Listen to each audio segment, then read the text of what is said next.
Hello everybody and welcome back to another episode of Wixo Season 2. We are now on the 17th episode of this series, and in the last episode we saw a huge change take place over here in Moldova, so if you have not seen that episode, please do be sure to go and watch it before this one.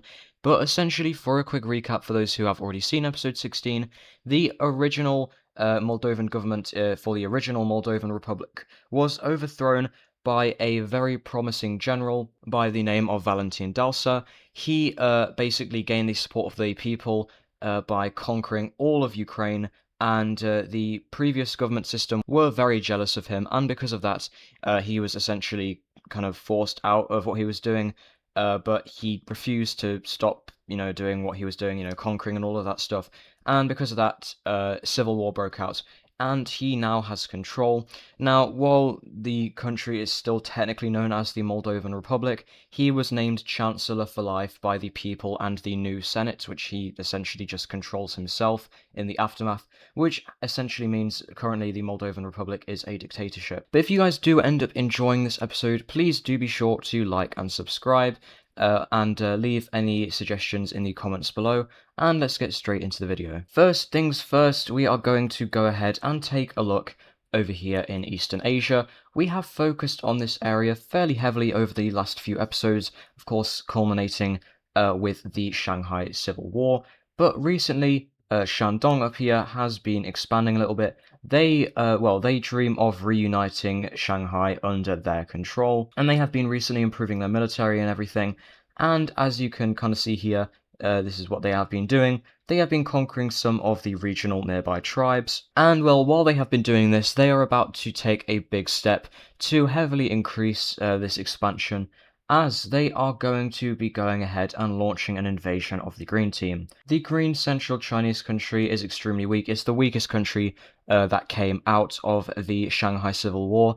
The only reason it exists is because Shandong failed in a pretty large battle that probably would have caused this country to capitulate, which gave these guys a little bit of safety. However, it's been about 15 years since the Shanghai Civil War now. Shandong is fully built up, and they move in and they start slapping this country around. In the south, not wanting to get left behind, we have the Orange country joining.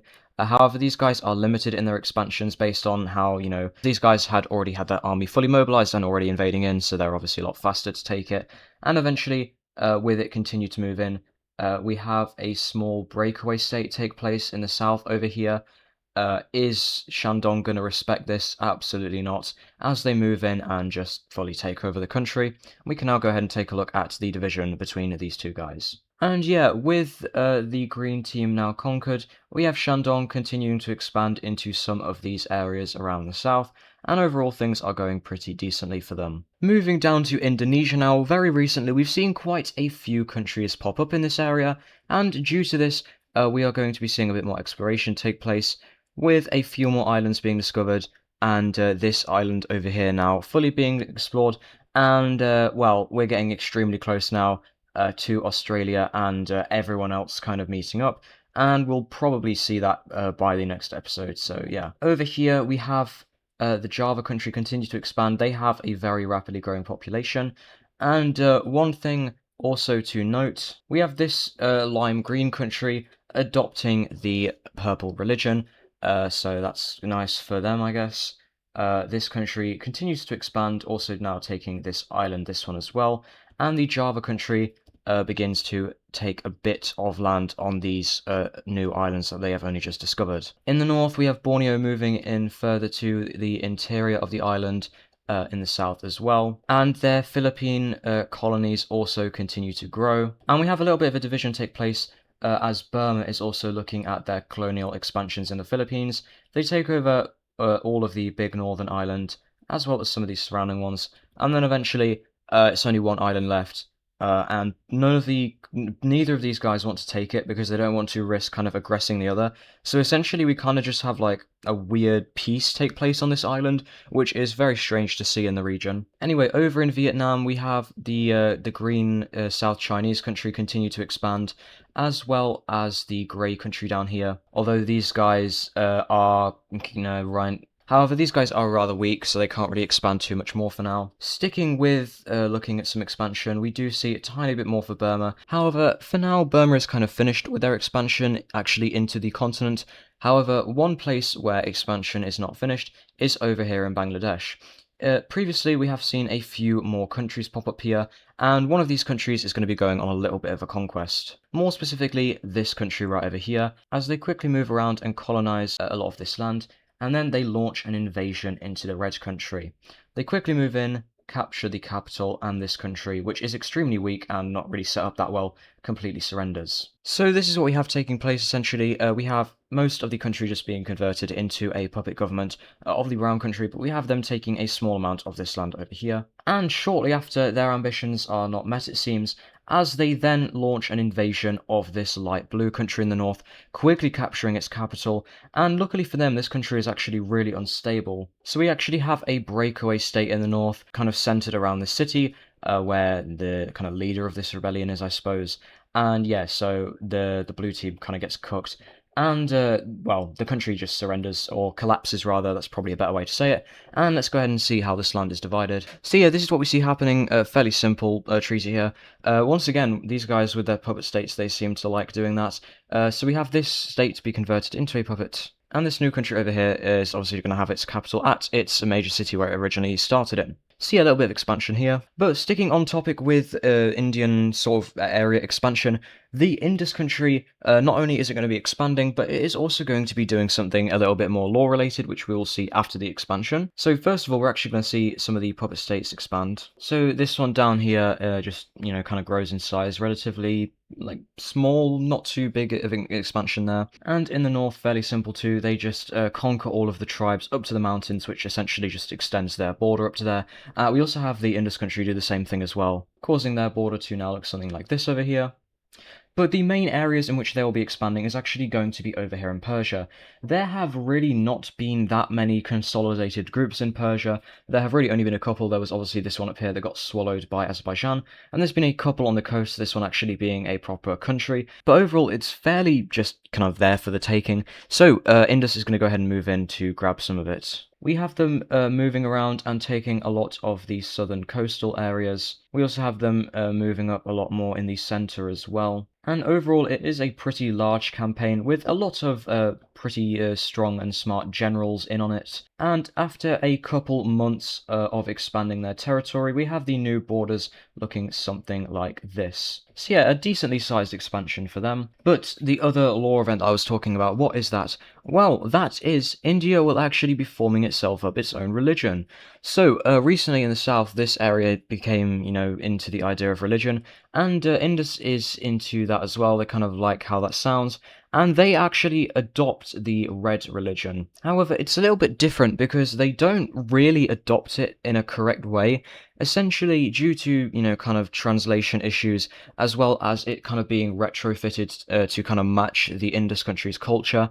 It becomes, in a way, so changed that it's not really even the same religion. They are just kind of similar. Like, this religion kind of stems from this one, sort of kind of like the Abrahamic religions in real life, like Islam, Christianity, and Judaism. And we essentially see this happening here. So we kind of see this as a new religion form up, and it's mostly adopted in the core regions, but it does begin to spread around pretty quickly, and we'll have to see where it goes in the next few episodes. Will it spread outside the country? We will have to see. Anyway, over to Moldova. Valentin is at it again. He is launching another conquest. This time he is focusing on the Central Balkans. And it's actually a little bit more interesting this time because he is bringing along a bit of a prodigy with him. He's bringing along someone who he is kind of training up in this conquest. And this will be very good as, you know, he's training this guy. And who is it? Well, it's actually his nephew. His nephew's name is Stefan.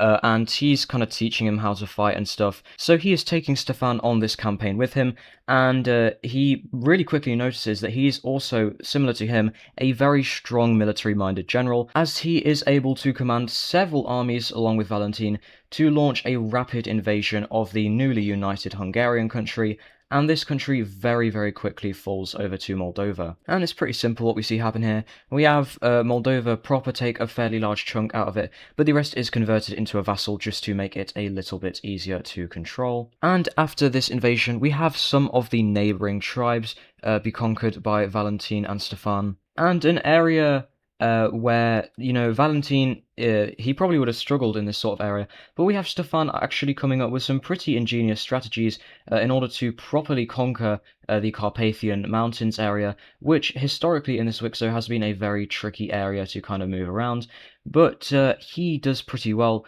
and this does not get unnoticed by Valentin. He is really seeing this guy, he's doing pretty well. Also, I think it should be mentioned that at the same time as this, we actually have one of Valentin's original generals, one of the ones that first sided with him up here in Ukraine before the Civil War. He is over here, and he's probably like one of the strongest generals as well. And he launches a conquest into the Caucasus area to expand the Trebizond puppet states. And he is able to do something along the looks of this. So yeah, a lot of strong generals going around in Moldova at the moment. Anyway, back to the conquest over here. We have a continued expansion in until eventually we have the Moldovans like kind of slow down in this area, and they then divert their focus southward into Albania, where the country is rapidly invaded. Now, I just do want to mention as well that there is another country kind of taking a look at the things going on in Moldova, and their leader specifically is very interested in this, and that is Italy. Currently, there is a queen in Italy ruling the country, and this queen is not very popular. She's not the strongest of leaders, and the reason of this is, well, her brother was the king, but she killed him, and the public found out. She was a bit power hungry and decided to do that. And because of this, she's not a very... Italy's a stable country usually, let's just put it that way, and she's made it a little bit less stable. And she is looking at Valentin over here, and she's noticing this guy's really strong. Maybe we could use some of his help to kind of, make our situation better, and maybe improve my status of ruling. And she may have a little bit of charm, which probably would help her a little bit, as Valentin currently is not married, so that's a little bit nice, I guess, for her. But anyway, we'll have to focus back on that in a second, because Albania just got conquered, so rip. But yeah, everything's looking really nice over here in Moldova now. But anyway, we will be focusing back on Moldova in a hot second. We will just be moving elsewhere for now, as we will now be taking a look at our daily Japan update, and unfortunately for Japan, it's going to be a little bit more destabilization. In our last daily Japan update, they lost this chunk of land in the north, and unfortunately for them, a lot of the issues plaguing this country that have caused things like this, they have not sorted out. So, we see another breakaway happen, this time in the Tokyo area, and this one is very strong. It rallies a lot of the people who feel mistreated, and because of this, it becomes very, very powerful, and they are able to rally just a huge chunk of this territory, and they are able to rally a huge chunk of this land and successfully break away. The peace treaty is essentially just a refinement of the borders here. Also, they definitely would have kept that, my bad. But yeah, this is what we see here, and the capital of this country is going to be around the Tokyo area. Anyway, over in India, once again focusing on the expansion here, in the south we have a proper border being formed up between the purple and the blue one, and yeah, these guys are kind of just chilling and expanding. Over in Arabia, we have the red country, who is doing really well for itself, actually, continue to go ahead and expand. And also, speaking of Africa, I think it's about time we have a little bit more exploration. So along the coast of Morocco, we have a little bit more going on, and overall, in the northern areas, just more exploration into the interior, as well as a bit along the coast in Ethiopia, so just a little bit of moving further in for Africa. We also have a lot more waters further around the coast of Western Europe be mapped out as well, and we actually see a country go ahead and form up over here, and that is going to be this light greenish Somalian country. These guys are relatively large, but they have been kind of they already have built up cities, and essentially we just have this area be united under one ruler, which allows it to be pretty strong from the start. Moving over here, this country, which has not done anything in absolutely ages, it gets invaded into by Qatar, who once again is kind of trying to build up some strength. and they finally now have mainland Asian land again, which cool for them. Well, I mean, Arabia is technically mainland Asia, but you know what I mean. We have a tiny bit more expansion over in India, and I bet these guys are freaking out now. And some of these new East Asian countries also begin to expand. We have this blue one expand along the coast and even set up some stuff over here in Sakhalin, and they attempt to contact Hokkaido, but these guys, once again, they are completely isolationist at the moment, so no luck there. We also have some of the Mongol steppe countries continue to expand as well, especially this blue one over here. They expand a fair amount. And eventually, we actually have a little bit of a war take place between these two countries, with border skirmishes take place, as well as these guys not really liking each other that much. The brown southern one quickly launches an invasion into the much weaker northern one. These guys were already fairly unstable anyway, to be fair, and they fall. Over in Australia, where we haven't really seen much, we have the southern country continue to expand. Remember, these guys are somewhat an empire, and same thing up in the north with the Pink Country, now colonizing a few more of these islands. But anyway, moving back over to Moldova, it's been a couple more years, and that stuff I was talking about with Italy has gone a lot further. So the Queen of Italy may or may not have had an illegitimate child with Valentine because they are not married, but Valentine has helped the Queen in some ways. First of all, to help her regain some popularity, he does something pretty strange. He advises her to marry her brother. Yes, that's right. And that is because her brother is very popular, and marrying him would make her a lot more popular, as once again, she isn't the most popular right now. And this actually does work. And also, we have Valentine actually going over and helping the Queen fight a battle up here in the very, very northern Balkans, which actually allows Italy to gain a bit more land. And we have Moldova and Italy become very close allies due to this very strange relationship between the two leaders. Anyway, next up we need to go ahead and move down here to the Peru/Ecuador area, because a bit of an interesting thing happens down here. This area is relatively isolated from the rest of the Americas, and due to this the culture is very much different, and eventually this actually culminates in a new religion being formed down here in the Grey Country. And, well, I mean, religion in the Americas, how has that gone before? And essentially, the way that this religion is caused, it's kind of like it kind of evolved from like a more tribal thing. So we have a really bad case of blight happen in this country, and it causes the people to become very desperate because they're all starving. So essentially, we have like the proto-religion. We have the king sacrifice a bunch of children to the god of it to, you know, because they're kind of looking for any last resort possible. And at like a few days after these children are sacrificed, the blight goes away and the crops start growing back pretty quickly. And because of this, the king is convinced that this is the real religion. He makes it like more modernized, I guess you could say, improves it a little bit, and he makes it the national religion.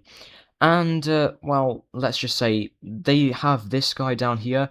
They say, hey, you need to convert to this religion because according to this religion, everybody needs to be this religion. Yes, I'm sure that would work out amazingly. But basically the king goes over here and he's like, yo, convert to our religion. These guys are like, no, that's bullshit. We don't want your religion where we have to like sacrifice our children. These guys don't, well, they don't like sacrificing children, who would have thought?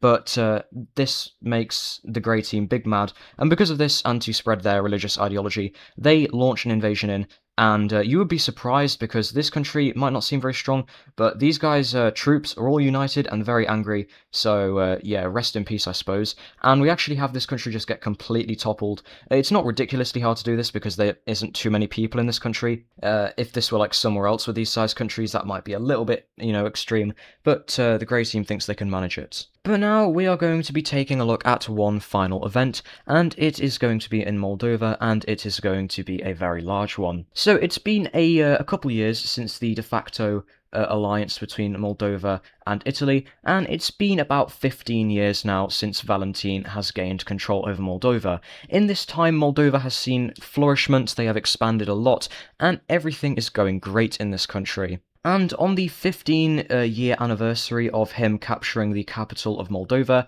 the leader of the Egyptian puppet state invites him down for a nice meal. And for some reason, we also have the leader of the puppet state asking that Valentin will also invite Stefan to the dinner. He wants to share the celebration with him because obviously Stefan is a blood relative of Valentin. However, right now Stefan is fighting off some tribes over here in Hungary, so he's busy. So only Valentin goes down, and while Valentin is traveling down to this dinner, he places in the general who conquered this area in charge of Moldova for just like a week while he's down there, kind of like on holiday or vacation or whatever.